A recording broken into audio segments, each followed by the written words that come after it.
Welcome to the session for new programming languages on Z. My name is Iris Baron. Said I'm from Toronto Lab. I'm technical advocate for runtimes on Z.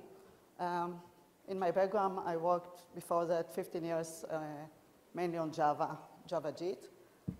So now I want to introduce you to a new language. So before I start with Node, I will go 2 steps back. And we'll see that today we are supporting actually 3 modern languages on the platform. We have Java, which is not new, celebrating now 20 years on Z. Node, which I'll cover today. And we also have Swift. So I won't be able to cover those other languages, but there are plenty of talks and sessions in Share covering more updates of those languages. So please come and see us there. OK, so what we will do today, we will start with JavaScript, as this is the core language for Node. And then we'll talk about Node. We'll talk about popular frameworks and popular usages for Node. And in the last part, we'll talk about Node on Z and what's the new status of it. So first, JavaScript. JavaScript is the main language and the core for Node. It's a scripting language. So it was first introduced by Netscape in 1995, not new. And the main purpose was to give dynamic content to pages. Today, together with HTML and CSS, it's one combined part to representing web pages. Since it was introduced, it was standardized under ACMA script, which is today in version 8, I believe. And JavaScript is basically a dialect of this standard. And there are others. Most of the browsers today, and I believe all, are embedding a JavaScript runtime in them. And popular ones, Google with V8, Microsoft Chakra, Apple has Nitro, and Netscape SpiderMonkey. So this is a nice picture. It's a car on the left. I know it's a Ferrari, but it's a car. And on the right, it's a carpet. What do they have in common? Nothing besides the name car in the name. And similarly, Java and JavaScript. It has a Java in the name, but nothing to do with Java. Different languages, different purposes. One scripting, one dynamic, completely different. So please don't mistake. JavaScript is not Java. OK, so why do we talk about JavaScript? JavaScript is today a very popular language. If you look on any survey that you will put your hand on, you'll see that Java and JavaScript are at the top. If it is GitHub, depending on number of repos, Stack Overflow on discussions, and many RedMonk, every other survey, you will see JavaScript at the top together with Java. And what's this survey here that I brought, it's from a Stack Overflow survey with asked user, and probably there are 38,000 responses. What's their popular language that they use? And 62% respond with JavaScript. So it's very, very popular. And why do we care? So Node was later introduced. And what I didn't mention before, that JavaScript was used in front end, has no capability to do anything from the back end. It was basically displaying web pages. And then came Ryan Dahl in 2009 and said, oh, why should I use JavaScript for server side? And that's where Node came in. So it's basically using JavaScript as a server side. Today it's governed by the Node Foundation with the community, of course.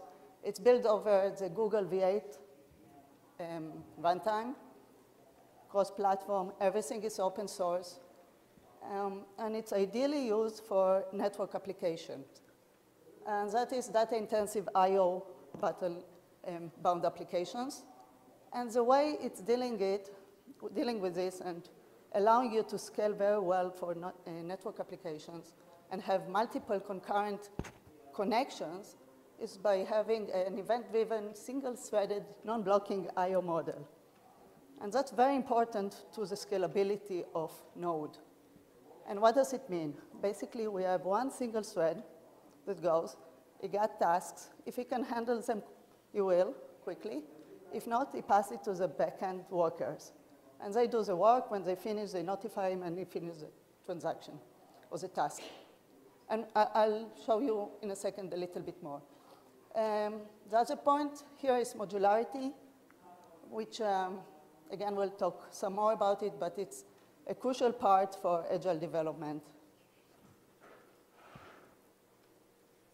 OK, so this picture is kind of an analogy to the event-driven single-thread non-blocking I/O. And we look at a fast food restaurant in this case. And we have one cashier, and many people coming in and standing in line. And each one goes to the cashier, places its order. The cashier, if he can handle the order right away, will do that. If not, he will send it to the back, to the folks at the back, and let them do the work, whether it's burger, fries, whatever. When the order is complete, they notice the cashier, and he will finish the transactions. So you have one single cashier, similar to the one single thread that we have, but it can handle many, many customers. And they're not blocking, meaning that they're not waiting one for the other to finish the transaction. Please ask me questions anytime. I didn't say I have a tendency to rush, but I'm be very happy to answer questions. OK, so what Node is comprised of? It has three main parts. One is the V8 engine, which we mentioned before. It's the Google V8. It has a libuv, which is a part that's actually dealing with the event module, and core libraries, different libraries to do different things like zips. What I want to point here is that besides the V8 in Node, it's used in other places. For example, MongoDB, Ruby Racer, and some libv8, which is several Linux distributions. Ubuntu is one of them, and I heard there is another, but I can't replace the name. So why Node and JavaScript work together so well? First of all, JavaScript is very popular. We saw that, so many developers available, easy to find skills. It has a large ecosystem behind it. So I mentioned modularity. The module system is huge in Node, and people contribute continuously to this, and it's growing all the time. Today we have more than 90,000 modules available in those repositories, everything open source. So what it means and how it fits to the agile world is that you don't need to rewrite everything. You'll probably find it in one of those modules. When I say module, if you think about it, it can be something very small like uppercase conversion, and it can go very complex things like a complex server or even a full stack, which I'll mention more about it in the next slide. So not only you can reuse, but makes your life easy in terms of testing, writing code, easy to deliver, fast delivery, fast testing, continuous integration. All those goes together with modularity very, very well. Last thing here is the community. Other two things that make it even better is that the battle between the browsers. So there is a competition on performance between the runtime environments, and V8 was improved as well. So if in the past we looked at JavaScript and we say it was interpreted, today we have a JIT for V8. So things are moving and getting better. Other thing is battle-tested frameworks. So frameworks, I am saying it's like a large module. And There are ones that are very popular, very well tested. You can use them, make your life much easier. So I mentioned the module system, and Node Package Manager is actually the repository that handles all those modules. It's a public repository, and we can see how huge it is. Basically, if you look at the right, this is taken from modulecounts.com, and I updated the picture last week. I'm pretty sure that we already crossed the 600,000. Because you see the rate, it's, the red line is actually the NPM for Node, the modules for Node. We can see not only that it's much higher than all the other modules for other runtimes, but the speed that it grows, it's amazing. It's 3 times faster than other modules for other runtimes.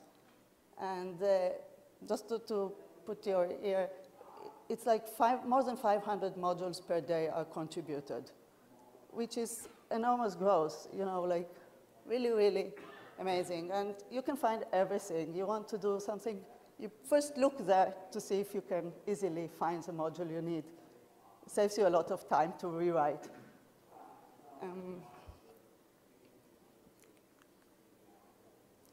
Okay, so with this, I want to go on and start talking about some popular frameworks and make some order, because there are so many, and the names are coming up, and you have no idea to replace it, and what does it mean. So we're first going to look at Express. Express is a server-side framework. It's one of the most popular. And the way to look at popularity, you can pretty much look at the GitHub and see how many stars they have. And it's kind of a good indication where it is. It's a very basic. I'm not going to go very detailed about it, but I'll give you a little bit of introduction to it. It's very basic framework, easy to install, but you can say everything that you download from NPM easy to install, because you just use NPM install and voila, you got it.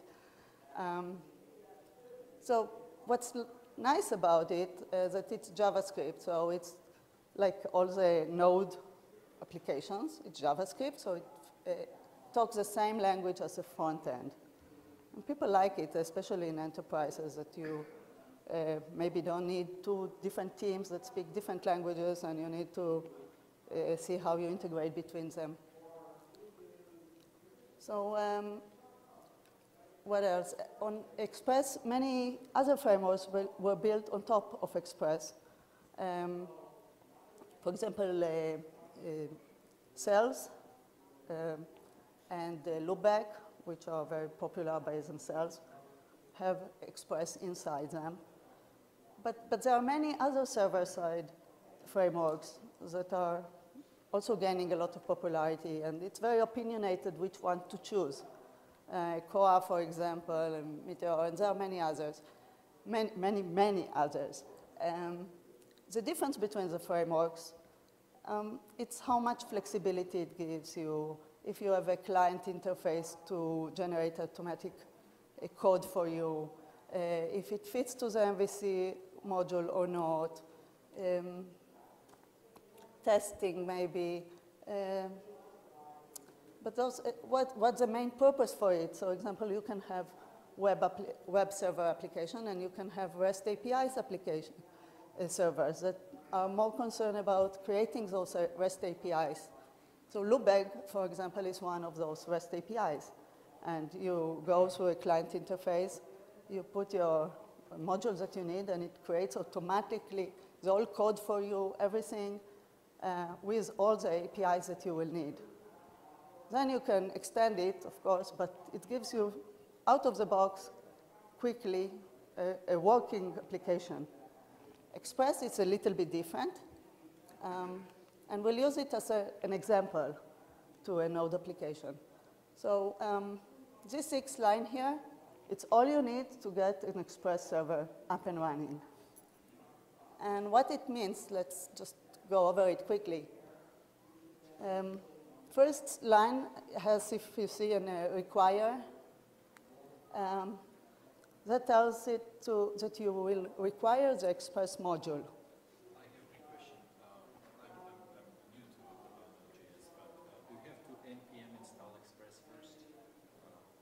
No. So the question was, do you have to npm install Express first? And I'll get to it in the next slide. It's a good question. If I don't answer, please remind me, okay? I'll go first on the code, and then we'll see how to install it, okay?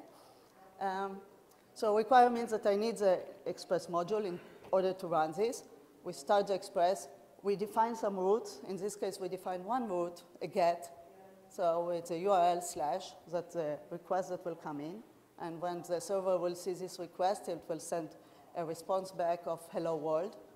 Then we define the listener. So we say, Sama, you need to listen in port 3000. And when you do this, just put out the log. You run this, and voila, the service is up and running. You can connect to the URL. You get the hello world. Everybody's happy. So, and then you can expand it, right? You can have more routes. You can have more tasks done in the back whenever different routes come, like controllers, modules. But I'm not going to get to it now. So let's talk now, use this example as an anatomy to a Node application. So usually when you write an application, you want to have a package.json in your project. This is like a certificate of your application. It includes a lot of things important, like the name, the version, where to start, what's the main files that you need to call to start your server. A list of dependencies that you will need for the project. So even if you don't download the dependency, you can transfer the code together with your package.json to any other hosts, and then do the npm install to get all the dependencies there. So to get the package.json, you'll do npm init. It will ask you a bunch of questions, and you create your package.json. Now, every JavaScript source file has a .js at the end. And so now we need to install those modules, right? So if you have everything defined in your package.json, all you need to do is npm install. And it will read those dependencies, and will go and install that for you. So you were asking me about that. You can do npm install Express anytime. If you'll try to run the code that I show you without install it, it will complain. It will say, I don't have the modules available. So you'll know to install them. And to run, you just do node and whatever is your main file to run. In this case, it's app.js, but it's typically a server.js or anything else. So in this case, just as an example, so I didn't have the Express in the package, and I did npm install Express. And what we see here is the list of all the dependencies that Express is dependent on. So it went and installed all of those, and you can see actually which version it is, so on. And on the right, what we see is how it shows. So it's pretty much a Node modules directory. And underneath, you can find all this information. Each one of the dependency has a directory, and each one will have a package.json of its own with its dependencies. But your npm install will take care of doing everything for you. Now, I do include a -- save there. What it means is if you have a package.json, take this module and put it in the dependency for your project. So next time, you don't have to carry all those Node modules with you because it's already registered in your package.json that you need Express. Okay, any questions about that? Good. Okay, so now we are going to talk. So we kind of covered the server side, web server frameworks. And now we are looking at a little bit higher level, which is a full stack framework. That meaning end-to-end solution. So it's called software solution, for example. And in this case, as an example, again, there are many others. I'll give you one. It's a min stack. And min stands for Mongo, for M, Express, for E, Angular, and Node. And if you think of any application, web applications that you're going to write, you need three main parts. You need the client, you need the server, you need the database. And this has it all. It has MongoDB as a database, Express is the server, Angular is the front end, and Node is the platform to give you the capability and the power to do scalable network applications. So altogether, you have a full solution to create your web application. So what's the advantages of using full stack? First of all, it's all JavaScript. So you don't need different skills in your enterprise. You can have even one team, one guy doing everything. Easier, it's really easier on the companies to deal with one skill rather than two different teams or three different teams to collaborate. Small learning curve because it's all JavaScript, very straightforward. Everything open, everything is free. Again, it's a continuous improvement because there are continuously contribution from the community to get it better. There is some history about Min because it started as Min.io and then it forked, and today there is another one, minjs.org, and there are some differences. You can read about it. I'm not going to get to it. Yes, question? Have you used React yet with it? How does that fit in? I'll get to it. Okay. So the question was about React. So here we see, the other point here is that everything, because it's JavaScript, it's talking JSON. So JSON is a JavaScript object notation, pretty much a representation of data in a humankind form. So it comes in pair of key and value. Very easy to understand if you look at this. And they all communicate like this. So I'll get to your React question, don't worry. I didn't forget. So MongoDB is one database which it's JavaScript, and it's no SQL, so it's nothing to do with our old relationship tables. It's all JSON today. This is JSON document, and there are other databases that can fit in because they are JSON oriented. So here's an example of how you communicate with an update. And you can see the JSON here query. It's the JSON data in the query, and it's pretty trivial to understand what it's doing. I don't need to go through it. Angular is another one, and it's not another one. It's a framework for the front side. So it's very, very popular, I have to say. Supported in all browsers, and people love it. But there are many other frameworks to work with the front end. This is an MVC framework built to support dynamic web applications. And originally, it was used for single page applications where you don't want to load the whole page. You just want to load the parts that you are interested in. Like if you're clicking on one section, you want just to reload this one without refreshing the whole page.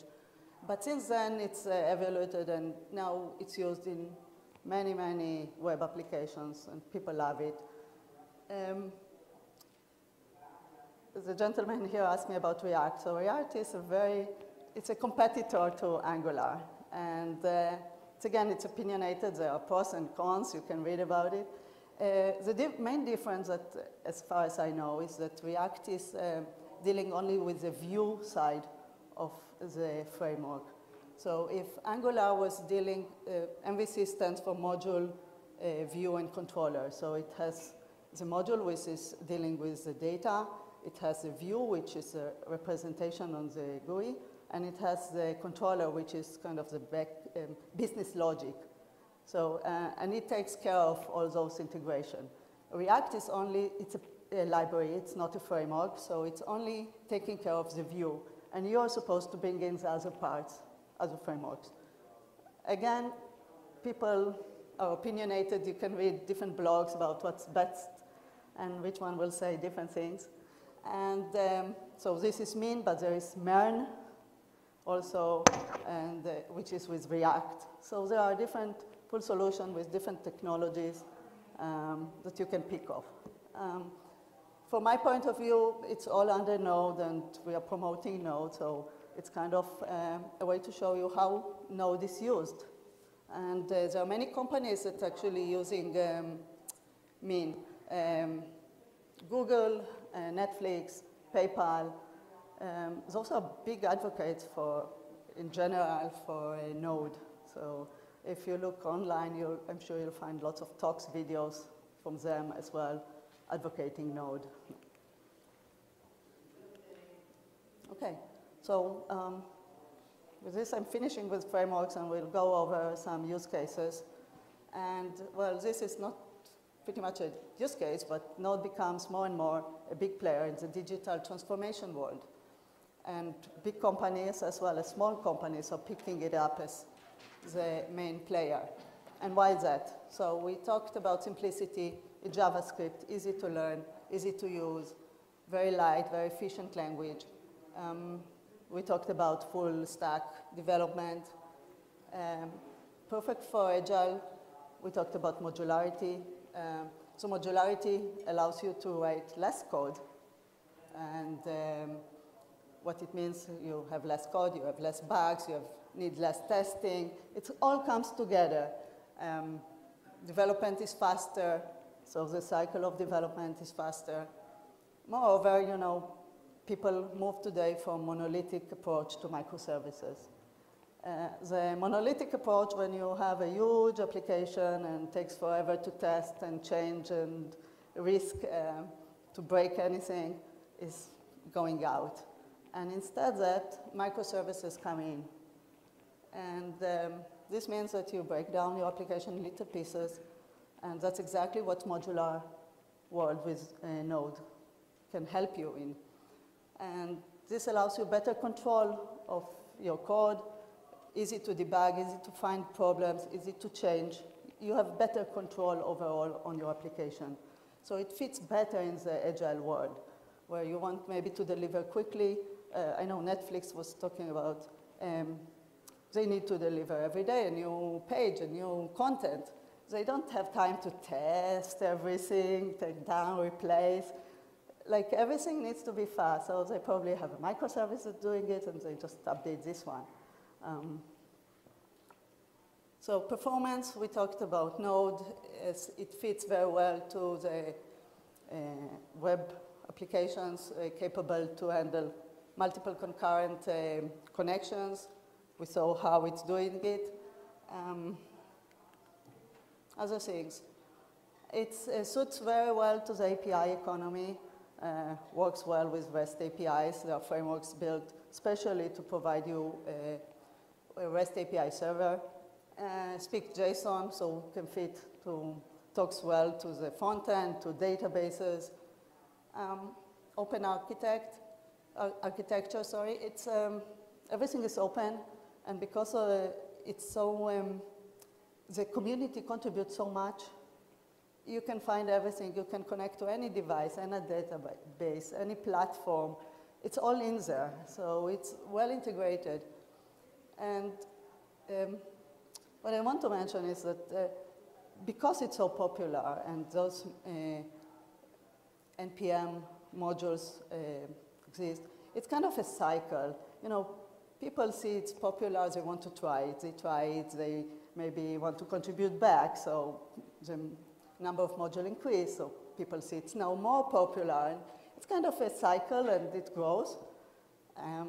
But it's good. It means that if you need to find skills, you'll easily find ones for JavaScript and Node.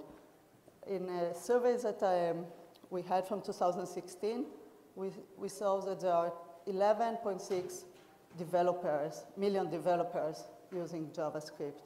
So skills are there, easy to find. Other common uses, we talked about microservices. We talked a little bit about web services, but there are different kinds of web services, and it fits all, especially real-time applications, messaging, chatting, collaboration, gaming, all those can fit as well. You can have a node serving as a gateway to do load balancing, proxy, authentication, stuff like that. You can use Node as API orchestration. So you can think of an app that you have, for example, to compare flight prices.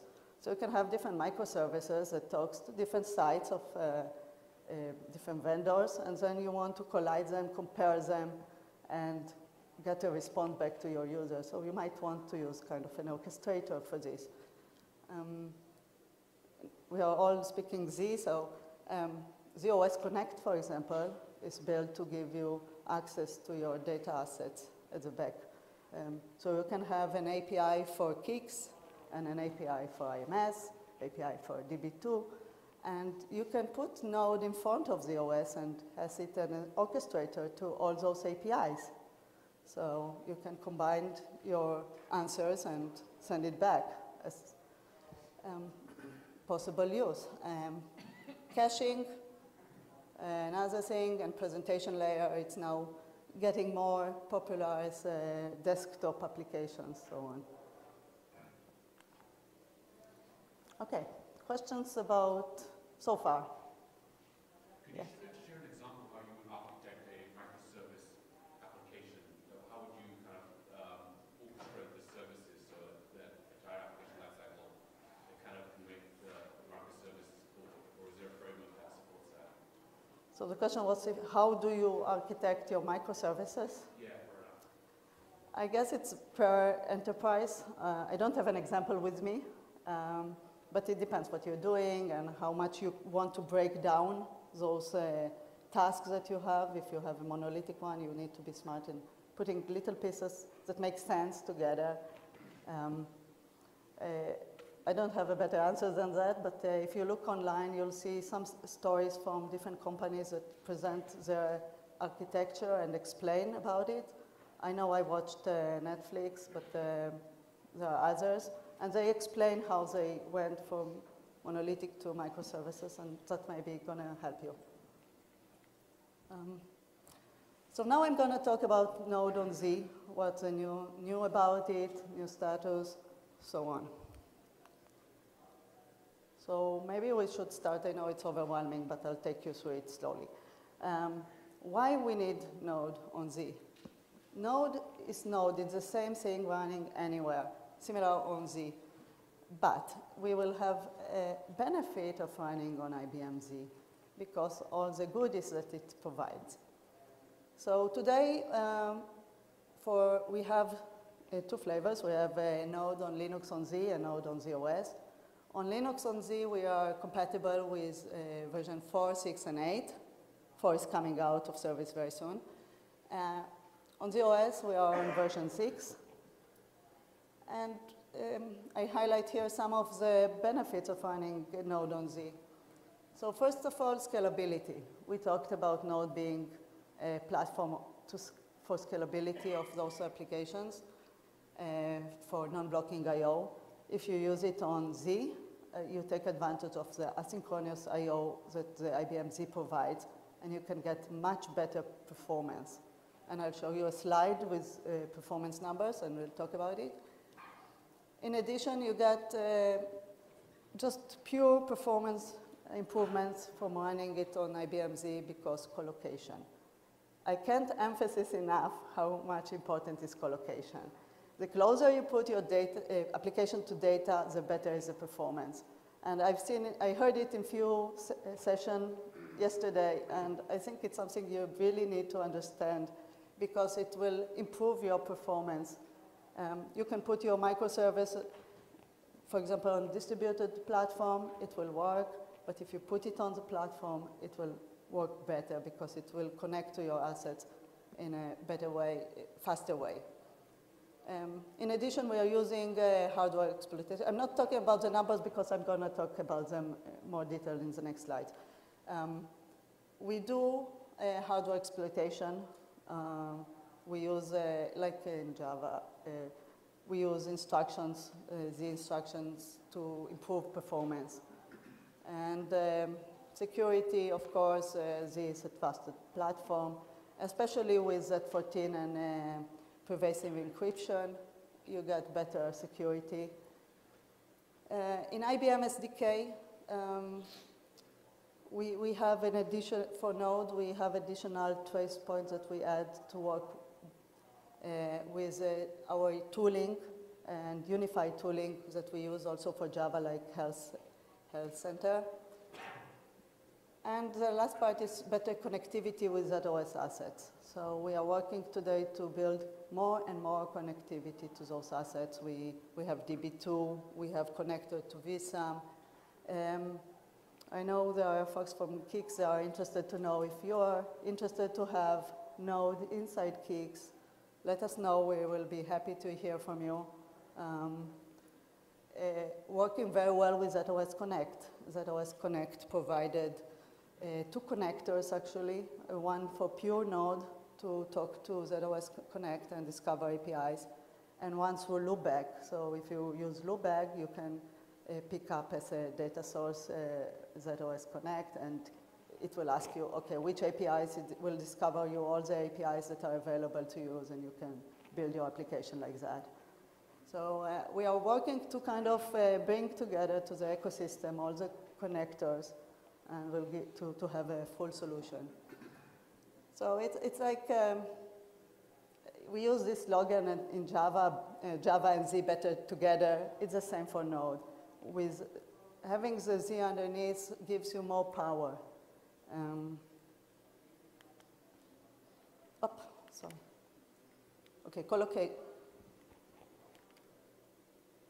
Doesn't want to work? Okay. I guess it doesn't want to stay on this slide.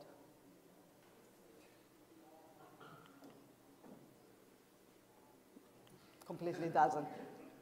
Okay, anyway, I'll take you back to the numbers from. Okay, I swear you, it's not my fault. Yeah, it's a PowerPoint fault. Okay, we'll blame PowerPoint. It's a slide automatically switch to next slide. Yeah, but I can't even go back to the previous. Never mind. So from collocation, what I want you to take, the picture was showing that you can put your backend server in a distributed platform outside of Z, and you can connect to DB2, to your Kix. This is not this slide, I'm sorry, but I can't move this one, and I don't want to talk about the previous one. So you can connect functionally, it will all work. You can connect to database on Zen Linux. But if you'll take your backend and put it on Z, you'll get better performance. And we tested an application that was talking to DB2. So we put it on Zen Linux, and we put it on X, an equivalent X. And that was just putting queries to DB2 on the OS. And we got 2.5 times better throughput using Linux on Z. And we got 60% improvement on response time when using Linux on Z compared to the X alternative. So collocation matters. I see. And if you think about it, putting it on actually ZOS and connecting to DB2 will have better numbers. Yeah. So as a guy. Does JavaScript and Node.js take advantage of the zip processor? I'll get to it. Short answer, no. Yeah. Okay, so ACMER. So this is another test that we did. It's ACMER. It's an open source application that simulates booking flight tickets, and it has three parts. It has a server, which sits here, a Node server, either on Linux, on Z14, or on X. It has a client, which is actually a JMeter that pumps in connections data, and it's talking to MongoDB. And we see that in terms of scalability, on Linux on Z, we got 2.5 times better than on X. So you can, just to put it in perspective, if you have 1,000 connections with X, you'll have 2,500 connections with Z. So that's a lot. That's a big, big improvement. So why not take advantage of it, right? Another test that we did also Acme area, just to show you that we are getting improvement release from release. It's all Z13. We are working now to get the version 8 numbers, but we see that from 4 to 6, there was 26 improvement, so quite a lot. So where we are in development process. So for Linux on Z, Node is pretty much contributed back to the community. Those are links to the V8 and Node in the community, and you will find them, the distribution for Linux on Z as well. For IBM, and also we have the IBM SDK builds that we have through IBM. You can get those from Docker. First one, Docker pull node will get it for you from the community. The other will get the IBM SDK. Those are free to use. For ZOS, we maintain still the GitHubs for V8 and Node, VN as IBM runtimes. But you can all contribute to it. It's open. If you want to contribute, you just do a pull request. We'll love to hear. Love contributors. libuv is already pushed back to the community, so it's part of the general libuv under Node. We do try to stay current with the community, so Linux usually comes very soon. IBM SDK comes very soon after the community. And we have our own communities that you can join for Node at IBM. And as I said, we are contributing all the time, modules, we are actively participating there. So maybe I'll talk a little bit what's the difference between IBM SDK and the community, because I said there are two. 99% of the code, exactly similar. No change. It's the same node, basically, that's what I want to say. We do have extra Rust capabilities, as I mentioned before, some tracing. We do security fixes and license and code scans pretty early, so IBM is more rigid in terms of response time for security, for example, vulnerability. If there is, we probably will put a fix sooner than the community and then push it back to the community. We do all the license fixes ahead of the community, usually. So where we are in terms of versions, version 8 is now the current. Version 6, it's now in a long-term service. I think it ends next year.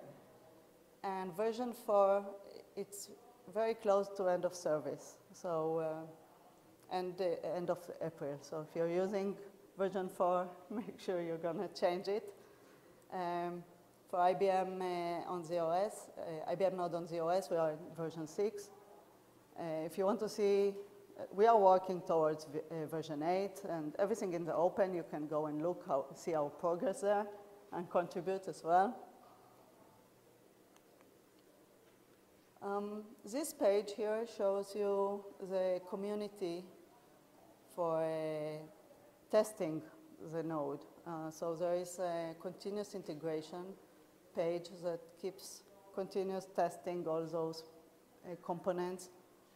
We can see here Node, Linux 1, and funny, it's not so funny, it's very fast compared to the other port platforms. You'll find here the Node, the V8, you'll find tests for libuv, also on ZOS because we pushed it already to the community. Now I'll talk a little bit about Node on ZOS. I have another session on Thursday when I'll talk a little bit more about the ZOS side. Basically, as I said, it's based on version 6.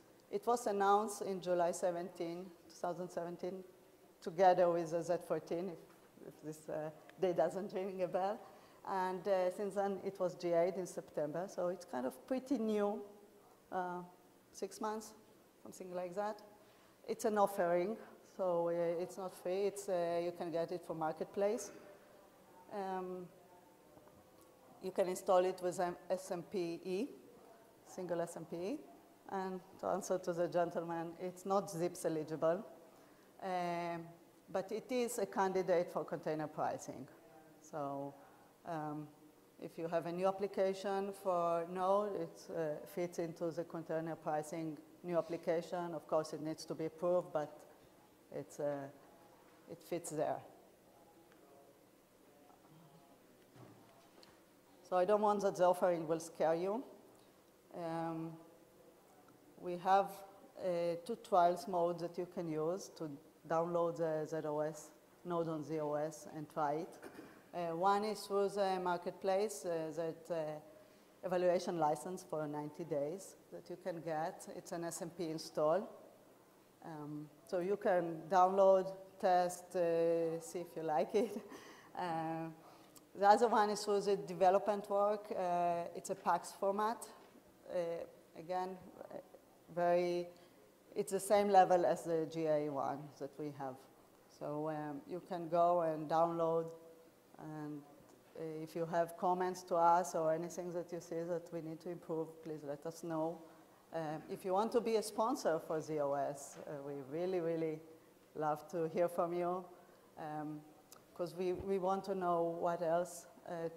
We need other connectors maybe, where to invest, to bring it even further, more appealing to the crowd for the OS. Okay. Tooling. So we put also, not on the development side, but also developing tooling. I know people care about it a lot, and it's something important. So as I said, we have RAS capabilities that we included in order to collect traces from the node, and we are trying to get a solution, a unified diagnostic with Health Center. And Health Center is a tool, if you're not familiar, it's an Eclipse-based GUI that you can monitor your application, and it gives you a picture of different components on your application, from memory, CPU, garbage collection, hotspots like profiling data, etc. It's great for Java, it's good for Node too. The other one is AppMetrics, which is a dashboard monitoring tool. In addition, there are other tools that come from the community, and we participate as well to give solutions for ZOS. For example, the Node report. So the Linux on Z is for the community, and the ZOS is through us. And that gives you kind of a human readable report of the crash and all the stack of JavaScript and native languages of its users. HipDump, it's another tool from the community. And iNode, it's still in progress. It's kind of a debugging way to analyze and inspect different parts of your node. Is it a stack and object and so on. So you can get everything from us. Okay, so I'm happy to answer questions now. I know we have more time, so please.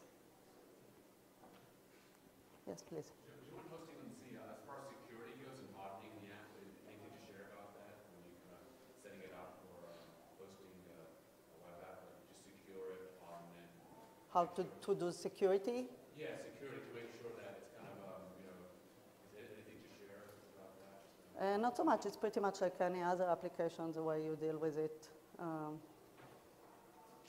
Nothing special about it.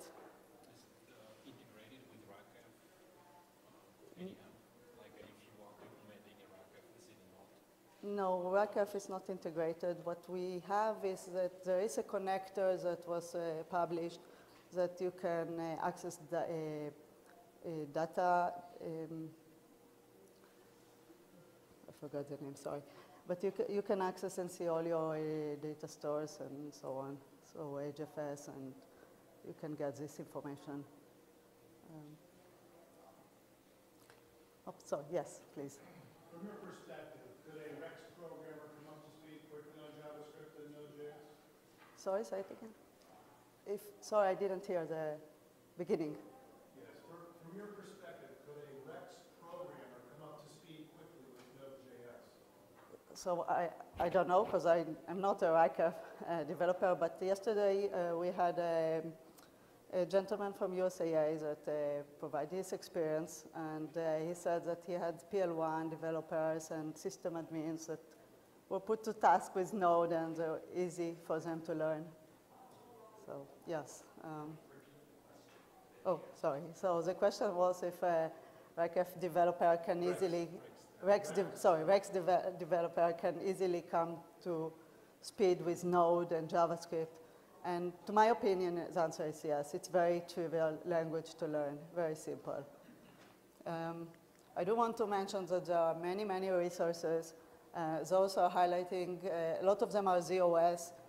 On the Linux, it's more easy because it's similar to the other Linux environment. We are going to put soon a Z-trial, if you're familiar with the Z-trial system for more applications. We are going to have Node on Z as a Z-trial, so you can go register and play with it there. And there will be a lab at Think, if you're attending that, about Node. So it's speeding up. I know it's still early, especially for ZOS, but it's coming up. We have users that are interested, and I'm sure we'll see it growing through the years more and more, because it has a lot of good stuff to provide. And yeah, sorry. Do you also offer AIX support on Node on AIX? There is an AIX support. There is yeah. Okay. And last thing that I'll say is that we need your evaluation. So please. Thank you. Because we share. Because we share.